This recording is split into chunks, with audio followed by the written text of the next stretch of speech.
कोई एक web series कितनी अच्छी हो सकती है। एक ऐसी वेब सीरीज जिसको कि दुनिया जहान का प्यार मिला हो, लोगों ने इसको वर्ड ऑफ माउथ से एकदम फेम दिला दिया हो। एक इतनी अच्छी वेब सीरीज जिसमें कोई वल्गैरिटी नहीं है, कोई फालतू की डायलॉग बाजी नहीं है। लेकिन सबसे बड़ी बात यह कि उस वेब सीरीज में कोई कंटेंट भी नहीं है। यार ऐसा लगता है उसको देखकर कि शायद जबरदस्ती मेकर्स के ऊपर अब एक प्रेशर आन पड़ा है कि यार अगर इसका अगला सीजन हमने नहीं बनाया तो वो जो 2 जून की रोटी हम लोग इस वेब सीरीज को बना के कमा सकते हैं हम वो नहीं कमा पाएंगे। आप समझ ही गए होंगे मैं किस बारे में बात कर रहा हूं। यहां पर मैं बात कर रहा हूं पंचायत के नए और लेटेस्ट सीजन की। देखिए, क्या होता है ना, एक डायलॉग है जो कि मेरे जहन में बार बार घूमता है, जिसमें कि गुड्डू भैया कहते हैं कि शुरू तो मजबूरी में किए थे लेकिन अब मजा आ रहा है। लेकिन यकीन मानिए, पंचायत के सीजन देखकर अब मजा नहीं आ रहा है। ऐसा लगता है कि मेकर्स के ऊपर एक अनकहा सा प्रेशर है। एक अनकहा सा प्रेशर है कि हमको अब सोशल मीडिया के हिसाब से चीजों को बनाना है, मीम्स के हिसाब से चीजों को बनाना है, रील्स के हिसाब से चीजों को बनाना है। इसीलिए वो 30 सेकंड का बेइंतहा अटेंशन आपको पूरी वेब सीरीज में देखने के लिए मिलेगा अलग अलग मौकों पर। लेकिन इतना अटेंशन नहीं मिलेगा कि आप उस वेब सीरीज को देखकर कह सकें वाह यार क्या बात है। कोई व्यक्ति अगर आज इसका लेटेस्ट सीजन देखे तो वो यही कहेगा यार क्या है ये।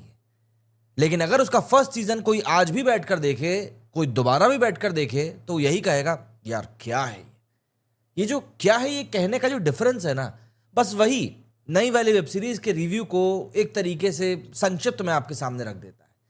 जैसे विनोद का डायलॉग, हम गरीब हैं पर गद्दार नहीं। ये डायलॉग बिल्कुल दिल को छूकर जाएगा और कहीं ना कहीं सीजन का सबसे इंपैक्टफुल मूवमेंट भी बन जाता है। और इसीलिए आपको सोशल मीडिया पर जगह जगह पर ये डायलॉग सुनाई देगा। एंड ऑब्वियस सी बात है, इस डायलॉग को रखा ही ऐसी जगह पर गया था, ऐसा प्लेसमेंट इसका किया गया था कि बस उसके नाम से रील्स वायरल हो। लेकिन आपको एक बात जानकर बहुत हैरानी होगी कि ये जो रील्स में वायरल होने की जो एक ललक थी ना टीवीएफ के मेकर्स में, पंचायत के मेकर्स में, कहीं ना कहीं उन्होंने ही उनको ले डूबा है। दरअसल लोगों ने इस शो को लेकर इतने रील्स बनाए, इतने अपडेट्स दिए, इतने स्पॉयलर्स दिए कि मेरे जैसे डाई हार्ड फैंस जो थे पंचायत के, कहीं ना कहीं उनको पूरी कहानी रील्स में ही दिखाई देगी। और जब मैं एक्चुअली में इस पंचायत के सीजन को देखने के लिए बैठा तो मुझे समझ में आया कि मैं तो ये सब कुछ देख चुका हूं। इसके बाद में टीवीएफ के मेकर्स ने ऑफिशियली बोला भी कि भैया ये चीज ना करो। अच्छा, क्लाइमैक्स वाकई में देखिए अच्छा आप कह सकते हैं, क्योंकि विनोद का रोने वाला जो सीन था और उसकी वफादारी वाली जो कहानी थी उसने कहीं ना कहीं इंप्रेस किया है। मैं ये नहीं कहूंगा कि पूरा का पूरा जो सीजन है वो खराब ही है, लेकिन आप इसको ये नहीं कह सकते कि यार ये वैसा है जैसी पहले हमको दिखाया गया है। मतलब आपको चीजें हेयर एंड देयर होती हुई दिखाई देंगी, बट परफेक्टली कहीं कोई दिखाई नहीं देगा। भाई बनराकस और विनोद का जो डोमिनेंस था वो इस सीजन में काफी हद तक बढ़ गया है। अभी तक जो लोग साइड कैरेक्टर हुआ करते थे, ऐसा लगता है कि अब वो मेन लीड के नजदीक आते जा रहे हैं। दोनों कैरेक्टर्स ने एक्टिंग, स्क्रीन प्रेजेंस और इमोशनल मूवमेंट्स में बहुत जबरदस्त तरीके से बाजी मारी है। फिर चाहे वो डीलिंग करने का अंदाज ही क्यों ना हो, जिसमें कि हमारे जीतू भैया जाते हैं कि भैया हमारे ऊपर की कंप्लेंट वापस ले लो। इसके अलावा विधायक जी का जो डांस था वो मेरे लिए इस सीजन का सबसे बेहतरीन मूवमेंट रहा। भोजपुरी चश्मे वाला जो डांस था वो भयंकर वायरल भी हुआ। एंड ऑब्वियस सी बात है वो मीम्स के लिए एक बड़ा सोर्स भी बन चुका है।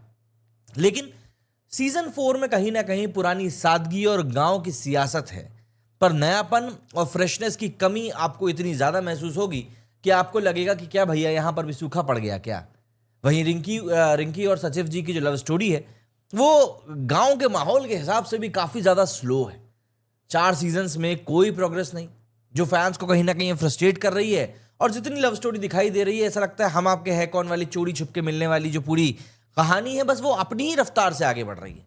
भाई जिस उम्र के पड़ाव पर सचिव जी हैं, उस उम्र के पड़ाव पर इंसान घोड़े की तरह सर पर दौड़ता है, क्योंकि उसको अपनी जिंदगी में कुछ मुकाम हासिल करना होता है। और यहां पर सचिव जी हैं कि बस टंकिया पे ही बैठे हुए हैं रिंकिया के साथ। वहीं मंजू देवी जी की कुर्सी की बात करें तो भाई मंजू देवी अपनी प्रधान की कुर्सी बचाने की पूरी पुरजोर कोशिश में लगी हुई है, जबकि बनराकस अपनी पत्नी क्रांति देवी के लिए कुर्सी को चाहता है।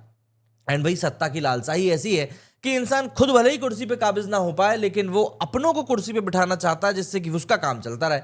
भाई राबड़ी देवी जी का केस तो आपको याद ही होगा। लेकिन इन सब चीजों के बीच में प्रहलाद चाचा का जो रोल है, भाई उनका जो कैरेक्टर है वो एक बार फिर से गहराइयों की तरफ चला गया है। पहले सीजन जैसा इंपैक्ट शायद दिखाई ना दे, लेकिन कुछ एक सीन्स में आपको दर्द दिख जाएगा। जैसे कि वो एक सीन है जिसमें कि वो जो है ना उनका एक दोस्त रहता है जिसकी बीवी के ऊपर लांछन लगा दिया गया है। वो सीन काफी ज्यादा मतलब अच्छा लगता है। इसके अलावा सचिव जी की जो लाइफ है वो कहीं ना कहीं काफ़ी हद तक बदहाल है। भाई कैट एग्जाम और लीगल इश्यूज जिसमें कि धारा 323 उनके ऊपर लग चुकी है, उसके बीच में उनका जीवन बिल्कुल ऐसे झूल रहा है कि भैया अब इधर गिरे कि अब उधर गिरे। लेकिन इन सबके बीच में भी एक सीन था जिसने कि स्टैंड आउट किया है लव स्टोरी वाले पूरे सीक्वेंस को।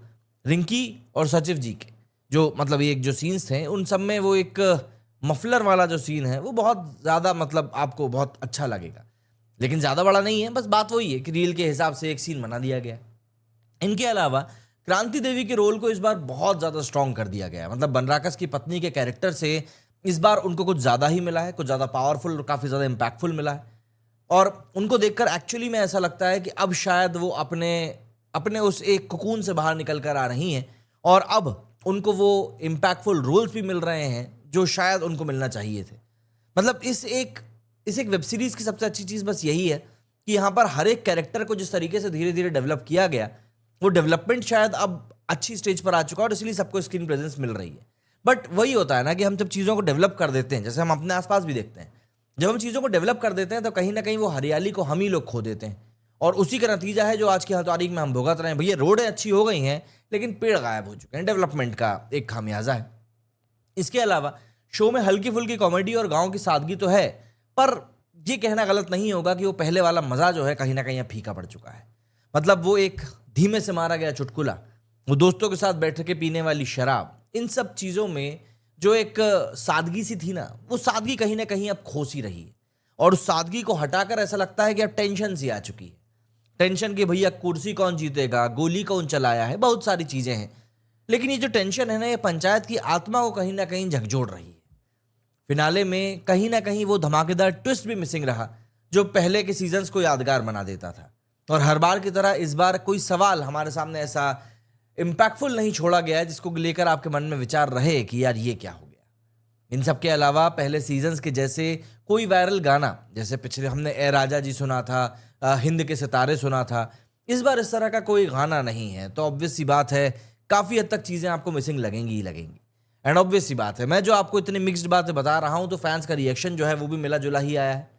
कुछ का ये सीज़न दिल छू गया है, पर ज़्यादातर लोगों को यहाँ कहीं ना कहीं डिसअपॉइंटमेंट ही मिली है और ऐसा लगा है उनको देखकर कि यार शायद कहीं ना कहीं कुछ कमी रह गई है।